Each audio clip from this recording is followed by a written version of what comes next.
Okay, 400 pulls in the dream. I want to get Red Mist, I want to get Ishmael, I want to get Gregor. Let's go.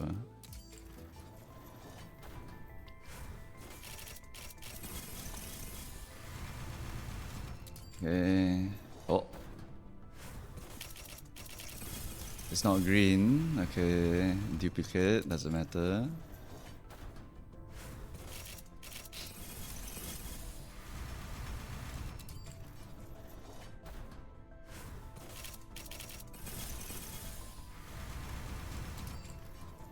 Okay, there goes all my free tickets. Alright, now we use the 10 pulls. Oh! Gebura. Oh!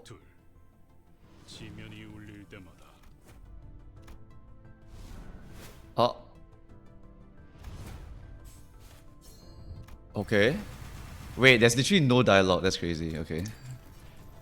literally filler Walpurgisnacht. Okay, it's literally a filler, alright. I remember the director said something about that. Oh! No way! Oh, it's Pierre. Yeah, not Gebura. Holy shit, I gotta get Gebura. Oh! Please! Oh my god! Wait. We will not comment about this. Kim Ji-hoon, I want my lunacy, thank you. Oh look, Pierre here, this is Jack. What should we cook up today? Okay. Alright, sure. I guess they really have no choice. Okay, but all I need to do is pull to 200 and I'm done. Oh my god. Oh! No way! Okay. Okay. It was Olga. Oh, again? Okay, Duke. Okay, green again. Okay, Duke. It's her again, okay. Okay, it's fine. Just pull to 200. Alright, 70 more, 70 more. It's fine. I got the lunacy. The lunacy is fine. Just pull 70 more. 60 more. 50 more.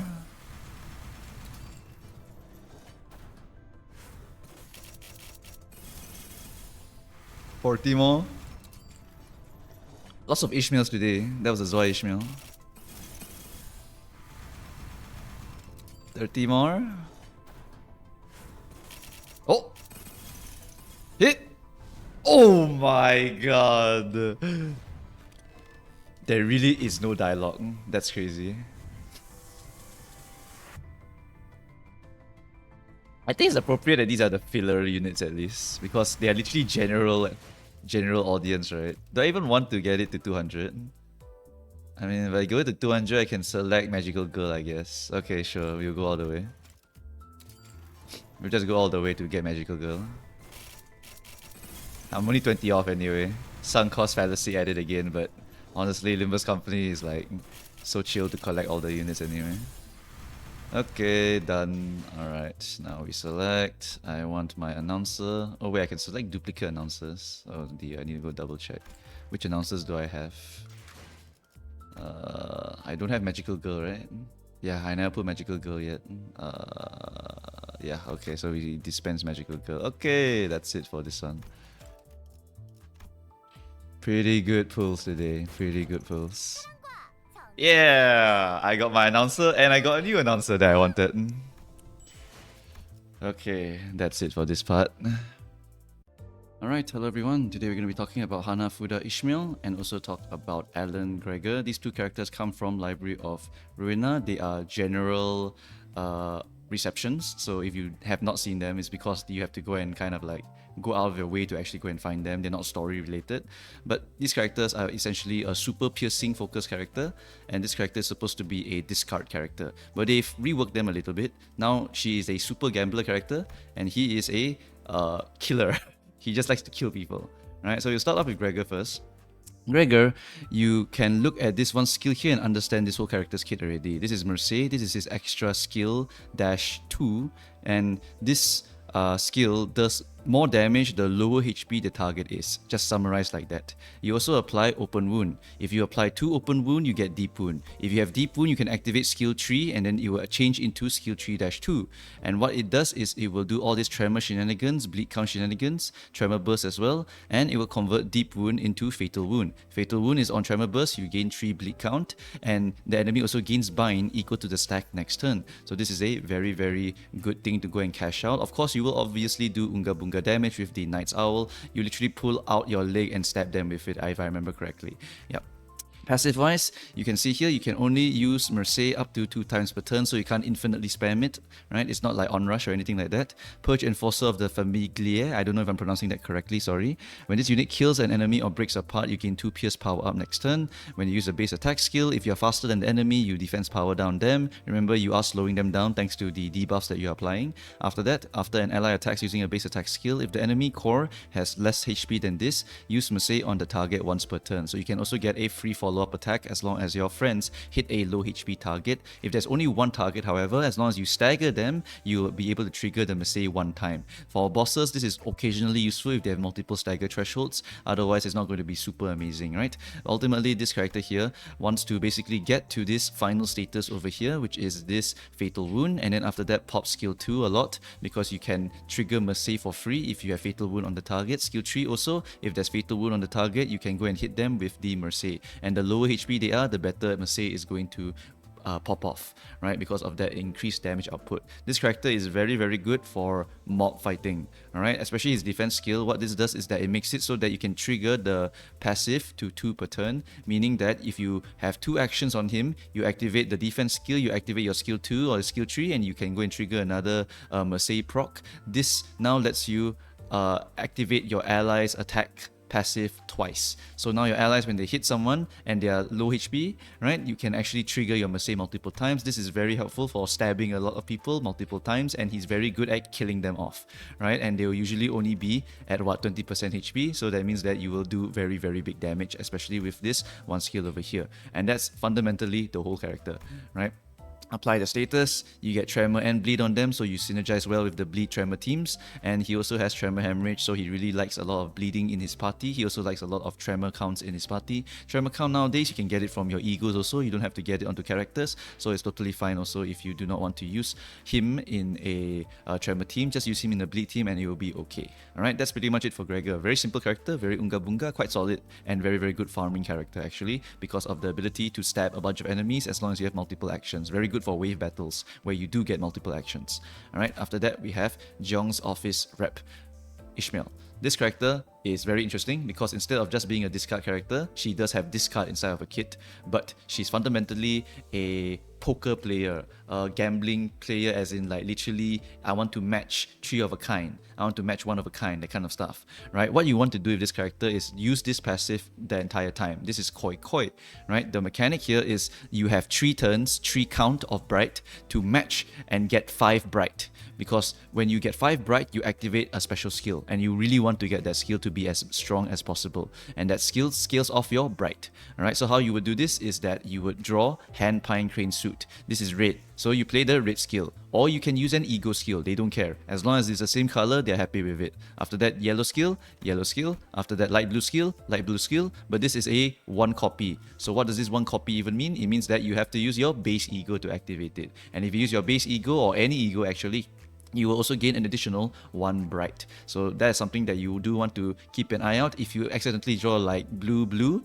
then you will need to use ego and skill 3 or ego, just to make sure you make your hands pop every single turn. You want to match these colors because every time you match a color, you gain 1 bright potency. If you form the hand last turn and this turn is succession, you will gain another bright potency. If this skill was either Sakura Sen or ego skill, you also get another bright potency, meaning you can technically get turns where you go from 2 brights into 3 brights just by popping another ego that matches the color of your hand. So if you have a sloth one, you can use the skill 2 and then match with this one, right? Use an ego like the Nightmare ego for Ishmael, you pop it, match it with this one. Other Blossom Star, match it with this one. That's another +1 over here, so you can cheat out bright a little bit faster. And what happens is that at the skill end, so if you like pop the skill, then what happens is that you get a follow-up attack after that skill, right? At 5 bright, you will trigger Kozan. At 0 bright count, your time ran out, so you trigger Kozan. Alright, now what is Kozan? Why are we talking about this one skill over here? Right, this skill, if you have less than 3 bright, you cancel the skill. So this skill is not going to activate unless you play the game properly. Alright, and the bare minimum you need is to get 1 bright every single turn. So you could ego, and that will still give you 3 bright. You don't have to match the colors. Alright, and then over here we have on use at 3 plus bright potency, you gain the following effects, which is 1 potency, 10% damage. Per 1, by the way, it's per 1, which means that at 5 you get 50% damage, very significant. At 4 plus potency, base power plus 1, okay? And then at 5 potency, you activate Tremor Burst. But that's not the real reason why you want to stack your Bright. The real reason you stack the Bright is because it is reused coin up to 4 times maximum with this thing over here. Because it's 5 minus 1, right? And then over here, you just activate it 1 time, then reuse 1, 2, 3, 4 times. Yes, that's a lot of damage. Okay, lots of damage with 50% bonus over here. And look at the status you're applying as well. Defense level down on hit.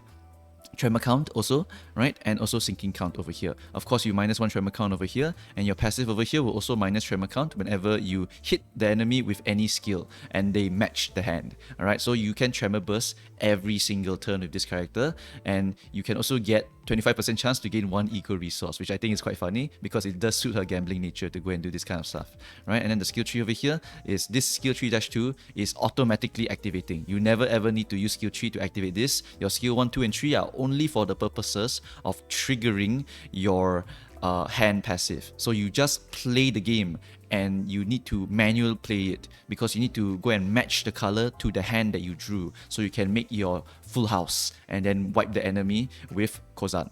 Alright, this character also scales off Tremor and Sinking. So you do want to throw her into a Sinking team, and the Tremor count, if you use 1 ego, you can settle all of your Tremor count needs already, and that ego is Effervescent Corrosion Rodion. Very, very good ego for that character. And you also have Tremor Decay. In the Sinking team right now, there are no other types of tremors that you can kind of apply unless you use an ego. So you should be generally okay just full stacking Tremor Decay, and now the Sinking team is just nuke the enemy's defense level and nuke the enemy sanity. And this character also likes to hit people who have low sanity, right? So really does want to go into a Sinking team. On tail hits, you also heal 5 SP. So stacking the deck is from a Library of Ruina passive also, very, very nice, right? If, let's say, you don't have the correct ego because you are very new and you don't have a big collection in this game yet, the defense skill is still okay because it shuffles your hand. You throw away your entire hand in the hand, and then after that, you will guaranteed draw 1 card that will match the hand that is coming out next turn, and you have 50% chance to gain 1 bright, so it allows you to keep maintaining your bright. At least you have a chance to get your 3 bright, right? So yeah, this is not something you want to use ever because it is a pride skill, so it never ever matches any of your colors over here. And then other than that, the 50% chance does make it a bit less consistent if you do not have the appropriate egos for it. Of course, if you want to use this, it's okay. Just hit, you know, if you gamble and you win, you know, so that's just how it is, right? But this character, really, really cool character. If you have egos, it makes her a lot more consistent, and you only really need the ego for the blue part. Take note of the skills as well for management of your hand.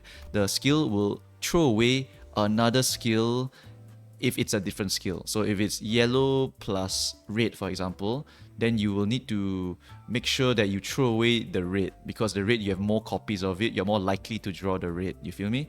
So if you want to store a blue in your hand, you can store it in your hand, and then you use the skill tree, you will toss the other card that you have, hopefully it tosses a red, and then you try to draw another yellow, another green and whatnot, right? So it's just management of your hand, and you pray that the card you draw is the correct one that you want to use that turn, because your whole game plan of whether you activate these skills here is purely dependent on whichever suit you drew. Alright, you must draw the right suit, otherwise you're in trouble. So having the egos to make sure you have a card in your hand at least every single time is something that's very, very important. Yeah, so this character, while it looks very, very very complicated, it's actually very simple. Just match the colors. If you have egos, you can use the egos to match the colors also. For those with a big collection, there are lots of options for you for matching the egos.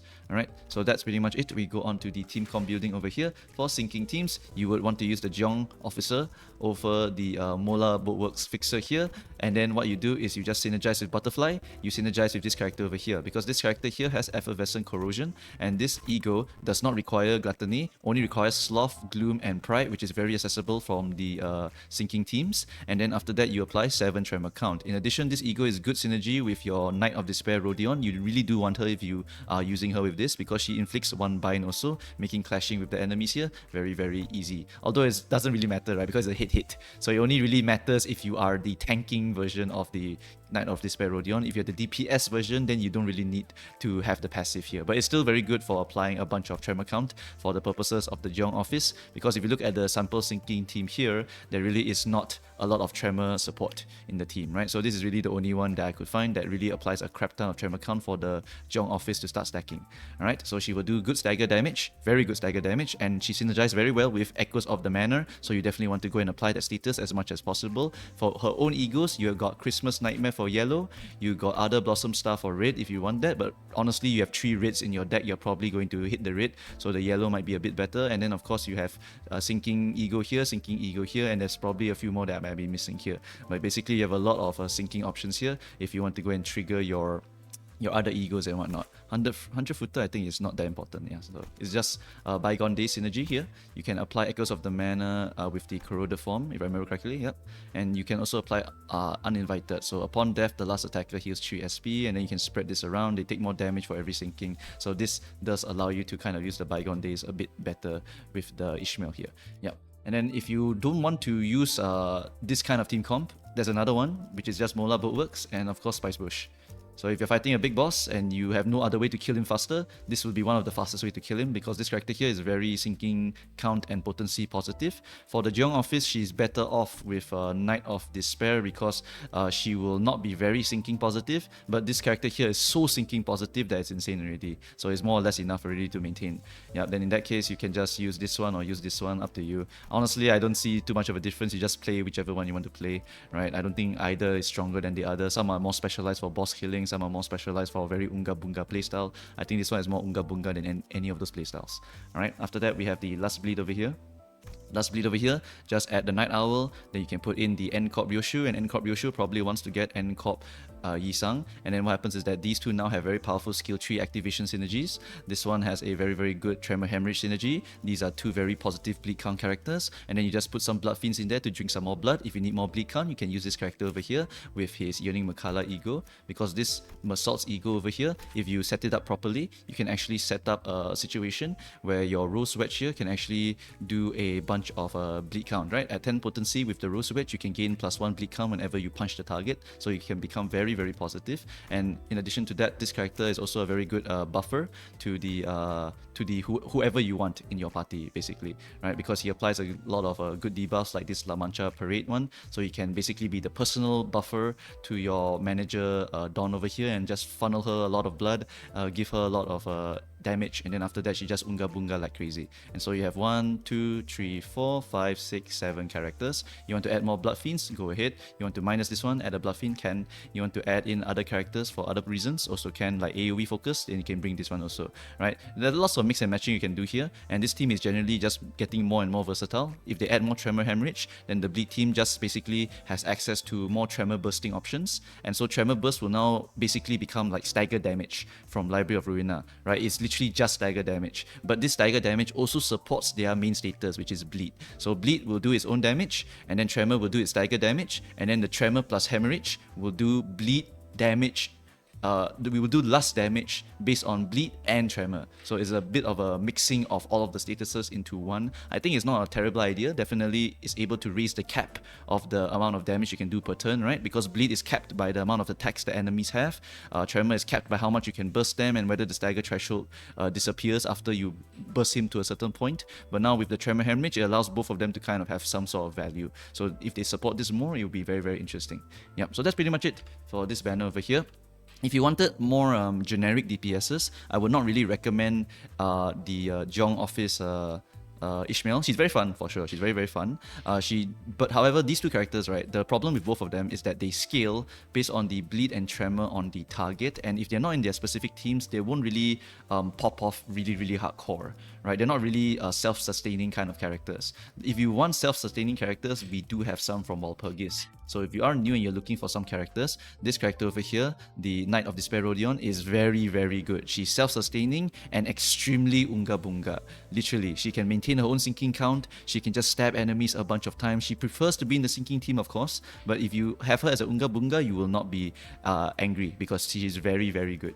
Very, very good character. For Poise team, if you're willing to get two characters from Walpurgis, you can get this character here and this character over here. They support each other so strongly that you only need these two characters for any content in the game. It's just that they prefer to be shoved into team comms where you can get even more Poise and then go Mirror Dungeon, then you want to have a lot of Poise synergy, right? Because you're getting all the Poise ego gifts. But for these two characters, for any content in the game that's not really Mirror Dungeon focused or anything like that, they do an insane amount of unga bunga damage for sure. So these two I would also highly recommend. For the rest of the Walpurgis units, some of them have gotten a bit power crept already, so they're not really highly necessary. They are just generally okay for their position, and power creep in this game is lore accurate, so you know, eventually there will be characters that literally come in and just do the job better than the previous character. But for now, full stops are very, very good. The Knight of Despair Rodion is very good. If you want to go for a charged character, then you also need to go and get the Ego, which is going to be your magical girl Dawn. She's very, very strong. She will need a bunch of support in the terms of charge count gains, but she's actually quite